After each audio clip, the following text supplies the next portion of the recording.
నమస్తేనండి. శ్రీమాత్ర నమః ఛానల్‌కి స్వాగతం.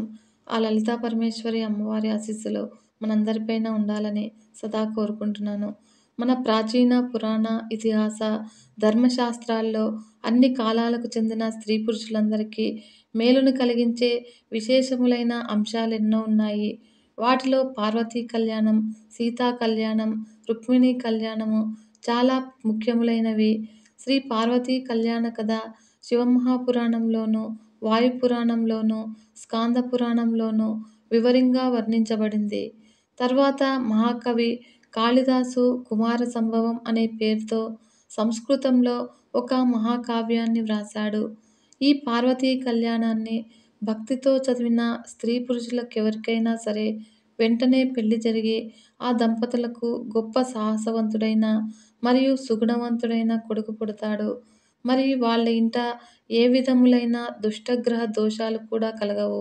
ఈ కార్తీక మాసమున శివపార్వతుల యొక్క కళ్యాణాన్ని గురించి తెలుసుకుందాము. మన ఛానల్‌ని ఫస్ట్ టైం చూస్తున్నట్లయితే ఈ వీడియో కనుక మీకు నచ్చినట్లయితే లైక్ చేయండి ఫ్రెండ్స్. మరియు మన ఛానల్‌ని సబ్స్క్రైబ్ చేసుకొని సపోర్ట్ చేయగలరని ఆశిస్తున్నాను. దక్ష ప్రజాపతి తన కుమార్తెలలో పెద్దదైన సతీదేవిని ఈశ్వరునికిచ్చి పెళ్లి చేశాడు. ఒకసారి ఈశ్వరునిపై కోపంతో సతీ పరమేశ్వరులను ఆహ్వానించకుండానే ఒక యజ్ఞాన్ని చేయడానికి సిద్ధపడ్డాడు. ఆమె విషయం తెలుసుకుని సతీదేవి తన భర్త అనుమతితో దక్షుని యజ్ఞశాలకు వెళ్ళింది. అక్కడ దక్షుడు పరమశివుని చాలా తీవ్రంగా దూషించసాగాడు. అలా శివదూషణని భరించలేని సతీదేవి అక్కడే యోగాగ్నిలో పడి దగ్ధురాలైపోయింది. దేవభూమి అయిన ఉత్తర దిక్కున దేవస్వరూపుడైన హిమవంతుడు అనే పర్వతరాజు తూర్పు పశ్చిమ దిక్కులను ఆవరించి ఉన్నాడు. అతడు తన పితృదేవతల మానసపుత్రిక అయిన మేనకాదేవిని పెళ్లి చేసుకున్నాడు. అలా ఆ దంపతులకు సుగుణవంతుడైన కొడుకు పుట్టాడు. అతనికి మైనాకుడు అని పేరు పెట్టారు. తరువాత యోగాగ్నిలో దగ్ధురాలైన సతీదేవి పరమశివుడినే ధ్యానిస్తూ మేనకాదేవి గర్భంలో ప్రవేశించి మేనక హిమవంతుల కుమార్తెగా పుట్టింది. ఆమె గౌరవర్ణంలో ఉండటం చేత ఆమెకు గౌరి అనే పేరు పెట్టారు. పర్వతరాజు పుత్రికైనందున ఆమెను జనులందరూ పార్వతి అని పిలిచేవారు. అలా పార్వతి శుక్లపక్ష చంద్రునిలా దినదిన ప్రవర్ధమానురాలైంది. అలా కాలానుగుణంగా ఆమె యౌవనవతి అయింది. శివుడు సతీదేవి వియోగాన్ని భరించలేక హిమవత్ పర్వత చర్యలలో తీవ్రమైన తపస్సు చేయడానికి ప్రారంభించాడు. ఆ విషయాన్ని తెలుసుకుని హిమవంతుడు పరివారంతో పాటుగా తన కుమార్తె అయిన పార్వతీదేవిని వెంటబెట్టుకుని శివుడు తపస్సు చేసే ప్రదేశానికి వెళ్ళి ఆయనకు పరిచర్యలు చెయ్యమని స్వయంగా తమ కుమార్తె అయిన పార్వతీదేవిని నియమించాడు. అలా పార్వతీదేవి స్వయంగా భక్తితో పువ్వులు, సమిధలు, దర్భలు ఈశ్వరునకు సమకూర్చి పెడుతూ ఆయన తపస్సుకి భంగం కలగకుండా సపరిచర్యలు చేస్తూ ఉన్నది. ఇప్పుడే తారకాసురుడు పెడుతున్న బాధలను భరించలేక దేవతలందరూ దేవేంద్రునితో కలిసి బ్రహ్మదేవ దగ్గరికి వెళ్ళారు. అలా బ్రహ్మ ప్రత్యక్షమై దీనంగా ఉన్న వాళ్లను చూశాడు. అప్పుడు దేవతలందరూ బ్రహ్మను గొప్పగా స్తుతించారు.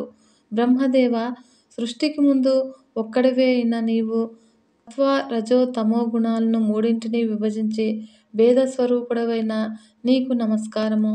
నీవు జలములందుంచిన వీర్యము వలన చరాచరాత్మకమైన విశ్వము ఆవిర్భవించింది. అందుచేతనే నిన్ను ప్రపంచమునకు కారణమైన వాడవని చెబుతూ ఉన్నారు.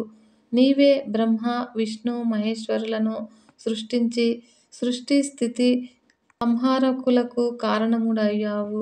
స్త్రీ పురుషులను సృష్టించాలనే కోరికతో నీ దేహభాగాలే తల్లిదండ్రులని చెబుతున్నారు. బ్రహ్మదేవ, నువ్వు నీవే సృష్టించుకున్నావు.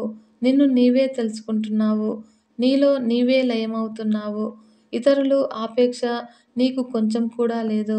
నీవు ద్రవస్వరూపుడవు, కఠిన స్వరూపుడవు, స్థూలము, సూక్ష్మము, కార్యము, కారణము, అణువుల్లో అణువుగా, మహత్తులకు మహత్తుగా ఉంటున్నావు. ముందుగా ఓంకారాన్ని కలిగి ఉదాత్తానుదాత్త స్వరాలను కలిగి యజ్ఞము పనిగా వర్గము ఫలితంగా కలిగిన వేదాలకు నీవే కారణుడవు అవుతున్నావు. యోగ మోక్షాల రూపమైన నిన్ను ప్రకృతికి సాక్షివైన పరమాత్మము అని చెబుతున్నారు. నీవు పితృదేవతలకే తండ్రివి, దేవతలకు దేవుడవు, పరమమునకు కంటే పరమైన వాడవు. నీవే హవ్యము, నీవే హోతవు, నీవే యజమానివి, భోజ్యము, భోక్త, భుజింపజేసేవాడవు నీవే, నీకంటే రెండవది లేదు.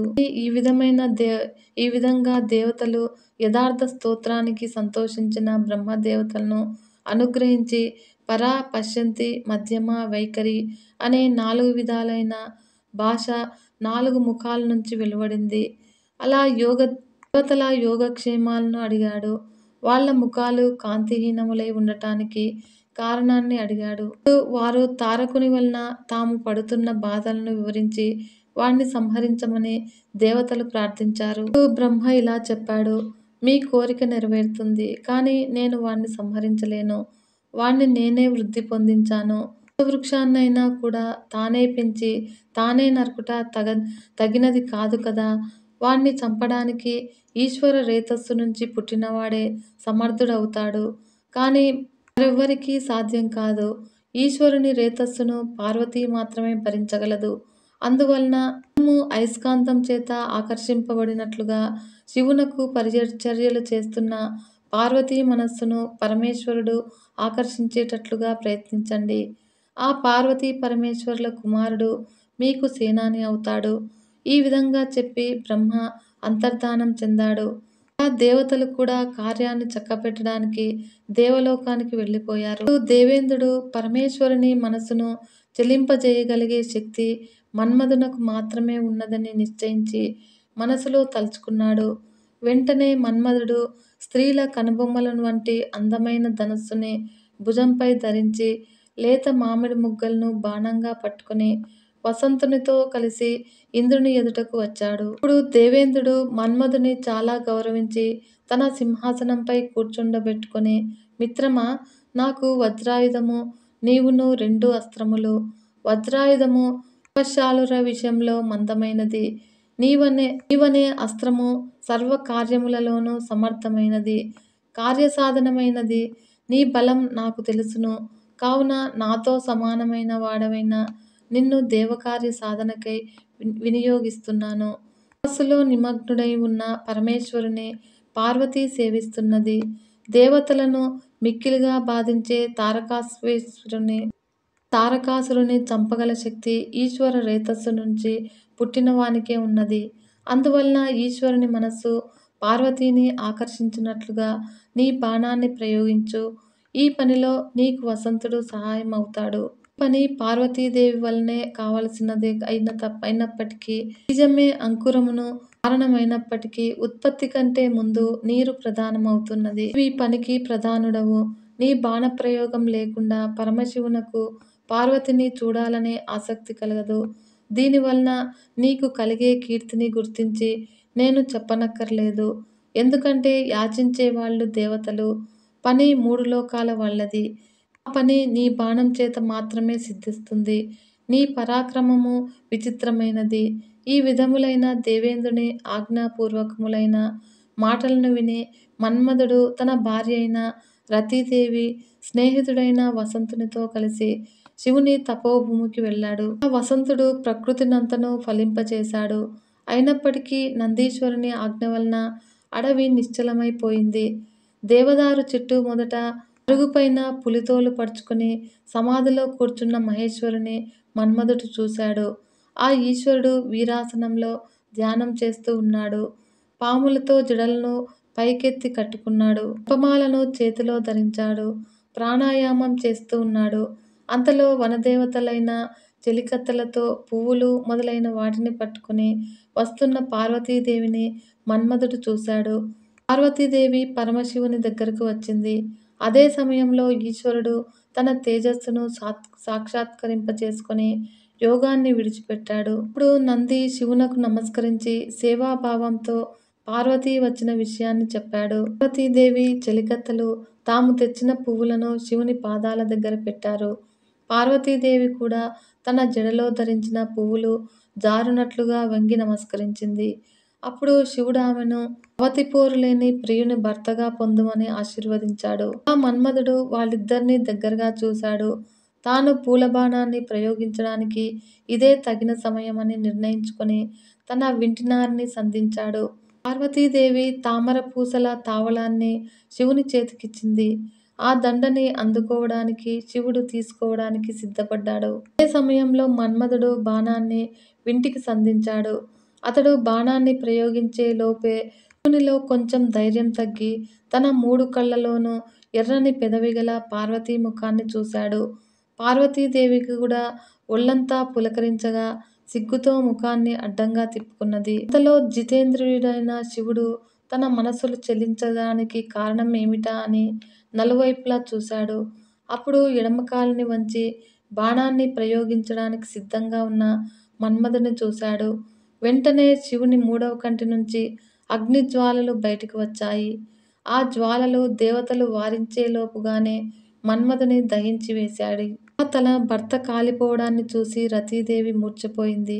తన తపస్సుకు అడ్డుపడిన పార్వతీ నుంచి దూరంగా వెళ్ళిపోవాలనే ప్రమథగణాలతో పాటుగా అంతర్ధానం చెందాడు పరమేశ్వరుడు. ఇప్పుడు పార్వతీదేవి తనకు చెలికత్తెల ఎదుట అవమానం జరిగిందని భావించి తన తండ్రి ఇంటికి వెళ్ళిపోయింది.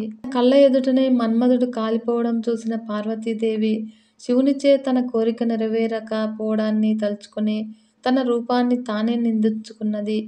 ప్రియుడు గుర్తించని అందము వ్యర్థమైనది కదా అని నిరాశపడింది.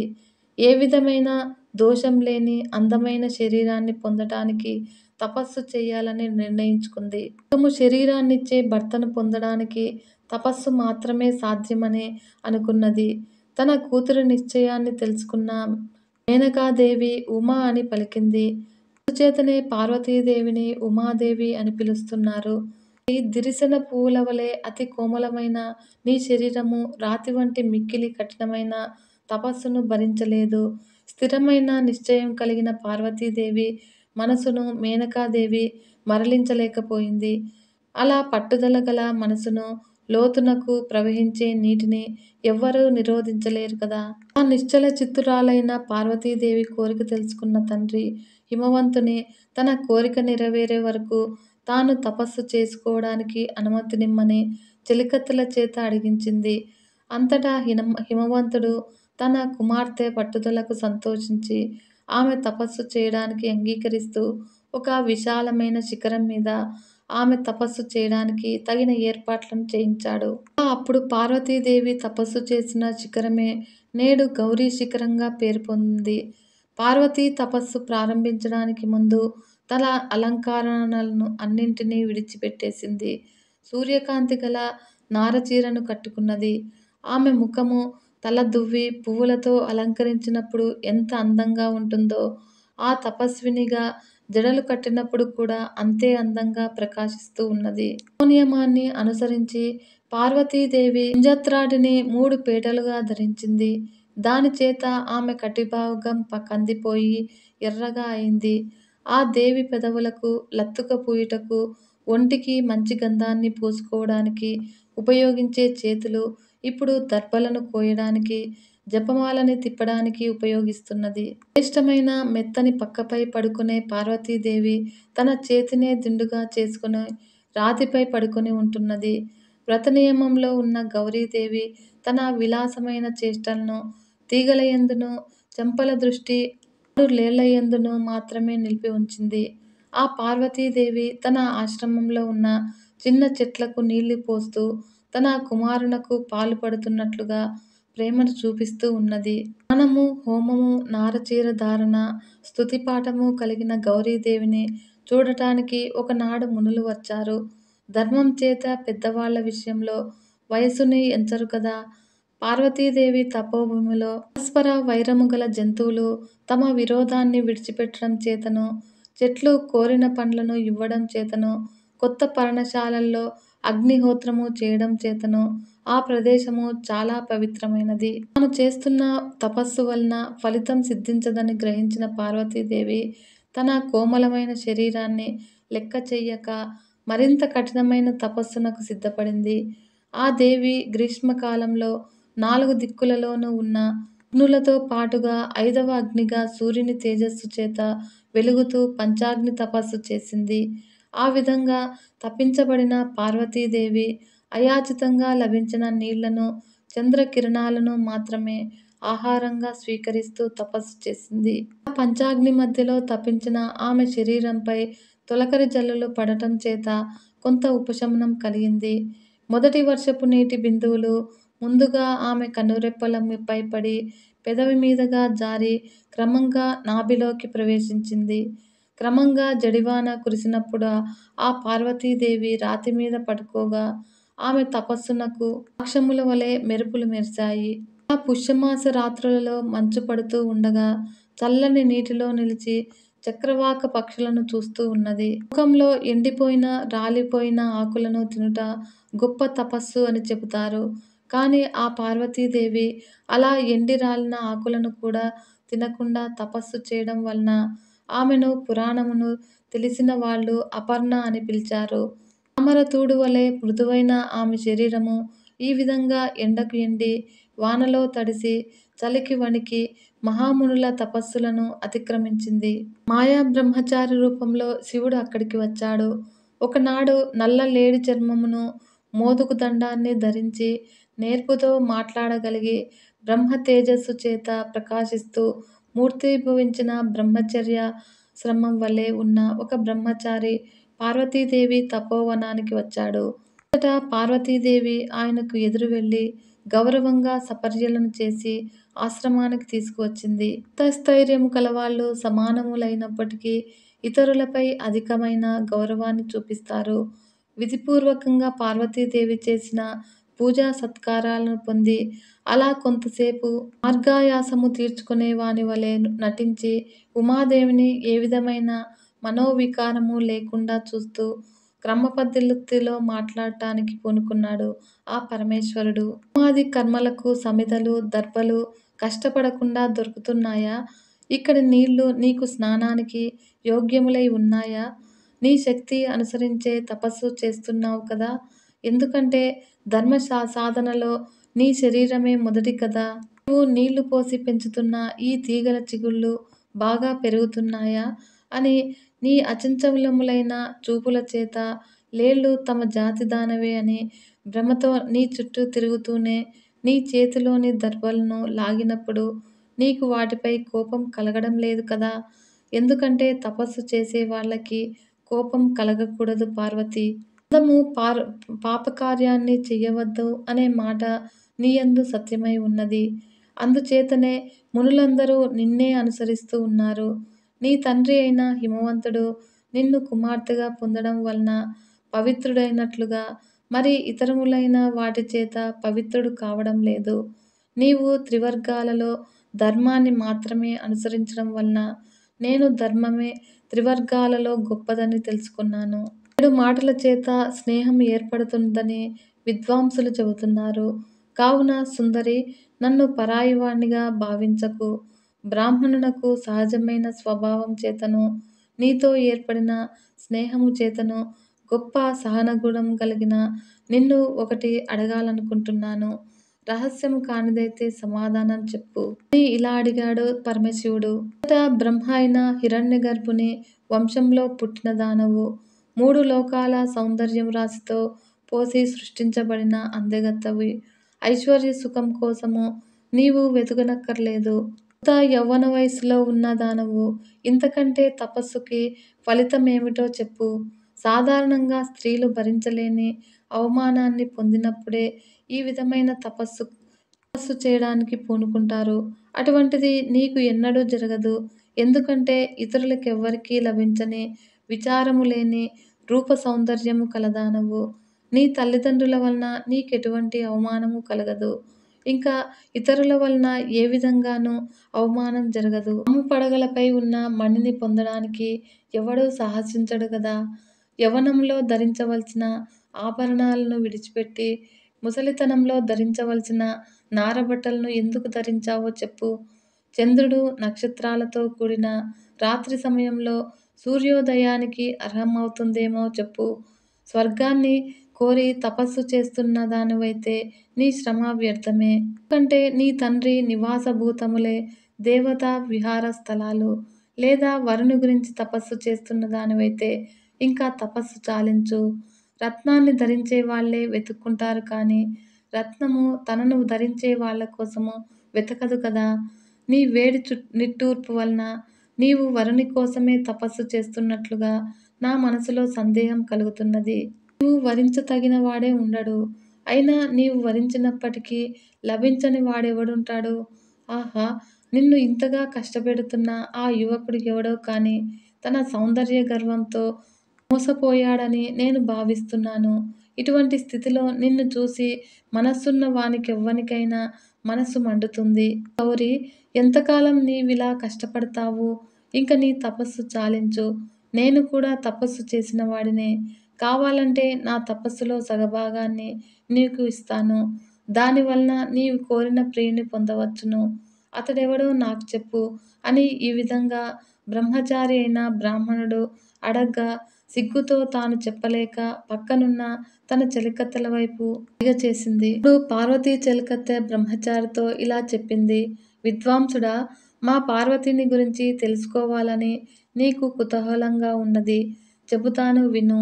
ఈమెను దేవేంద్రుడు మొదలైన సంపన్నులైన దిక్పాలకులు పెళ్లి చేసుకోవడానికి సిద్ధపడినప్పటికీ వాళ్ళని తిరస్కరించి రూపం చేత జయించబడిన శక్యం కాని వాడు మన్మధుని జయించిన వాడును అయిన ఆ పరమేశ్వరుని భర్తగా పొందదలచి తపస్సు చేస్తున్నది.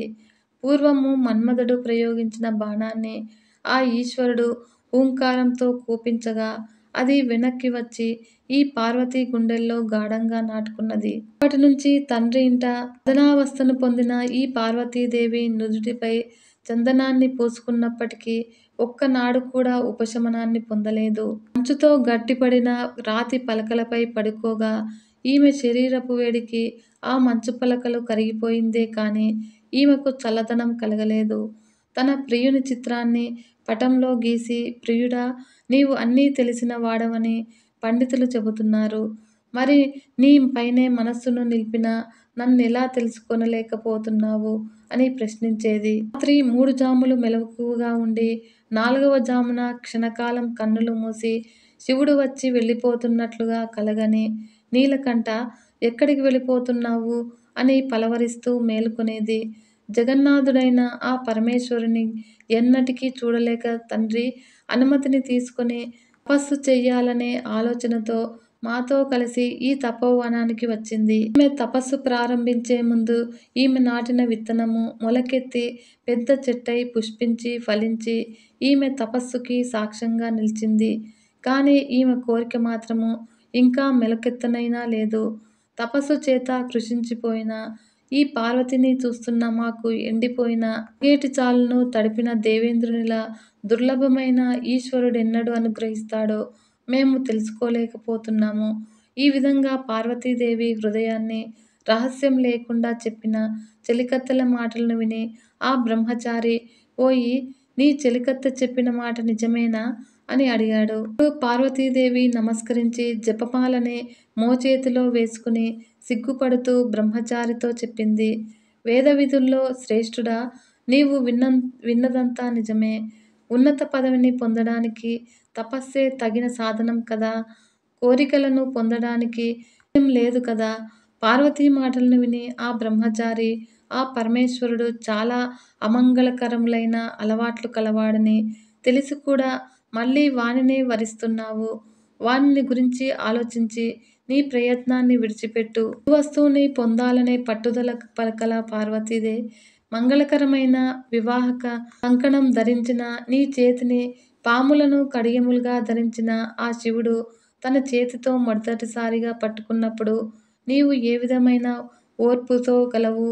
నూతన వధువుగా కలహించి హంస గుర్తులు కలిగిన నీ పట్టు చీర కొంగుని రక్తంతో తడిపిన ఏనుగు చర్మంతో ముడిపెట్టడము తగినదేమో నీవు ఆలోచించు. గొప్ప రాజభవనంలో పువ్వులు పరిచిన నేలపై పడే నీ కాలి పారాణి గుర్తులు వెంట్రుకలతో వెదజల్లబడిన శ్మశానములో ఉండటానికి శత్రువు కూడా సహించలేడు. కంటి వక్షస్థలాన్ని పొందడం సులభమే కాని అతని వక్షస్థలంపై ఉన్న చితాభస్మము మంచి గంధపు పూత కలిగిన నీ వక్షస్థలానికి అంటుకుంటుంది. పార్వతి ఇంతకంటే నువ్వు నువ్వుల పాలయ్యే విషయం మరొకటి ఉందా? కొత్త పెళ్లి కూతురుగా టపుటేనుగుపై ఊరేగవలసిన నీవు ముసలి ఎద్దుపై ఎక్కి తిరగడం చూసిన ప్రజలంతా నవ్వుతారు. ఇంతకు ముందే శివుని ఆశ్రయించిన చంద్రుని గురించి, ఆయనను పెళ్లి చేసుకోదలుచుకున్న నిన్ను గురించి విచారింపవలసిన వస్తున్నది. పార్వతి, శివునిలో వరుణకు ఉండవలసిన లక్షణాలలో ఏ ఒక్కటైనా ఉన్నాయేమో ఆలోచించు. శరీరపు అందాన్ని చూస్తే వంకర కన్నులు. పుట్టుక ఎటువంటిదో ఎవ్వరికీ తెలియదు. దిగంబర తత్వమే అతని సంపద తెలియజేస్తున్నది. అందువలన ఈశ్వరుని పెళ్లి చేసుకోవాలనే ఆలోచనను విడిచిపెట్టు. పుణ్యలక్షణురాలువైన నీకు అటువంటి చెడు లక్షణాలు కల ఈశ్వరునకు సంయోగము తగినది కాదు. శ్మశానంలో ఉన్న మరణశిలకి, యజ్ఞశాలలో ఉన్న దీపస్తంభానికి చేసే వైదిక పూజను చెయ్యరు కదా. ఈ విధంగా శివుని గురించి తిరస్కారంగా మాట్లాడిన బ్రహ్మచారితో పార్వతీదేవి కోపంతో చెప్పింది, నీవు నిజంగా ఈశ్వరుని పరమార్థాన్ని తెలిసినవాడు కాదు. అందుచేతనే నాతో ఈ విధంగా మాట్లాడుతావు. లోక సామాన్యము కాని, కారణమూహితము ఊహించలేని మహాత్ములను గురించి అవివేకులే ఈ విధంగా ద్వేషిస్తారు. ఆపదలకు ప్రతీకారంగా కాని, సంపదలను కోరుకున్న వారు గాని మంచి గంధము మొదలైన సుగంధ ద్రవ్యాలను, అలంకారాలను స్వీకరిస్తారు. ఏ విధమైన కోరికలు లేని ఈశ్వరునకు వీటితో పనిలేదు. ఈశ్వరుడు దరిద్రుడైనప్పటికీ సంపదలన్నింటికీ కారణమవుతున్నాడు.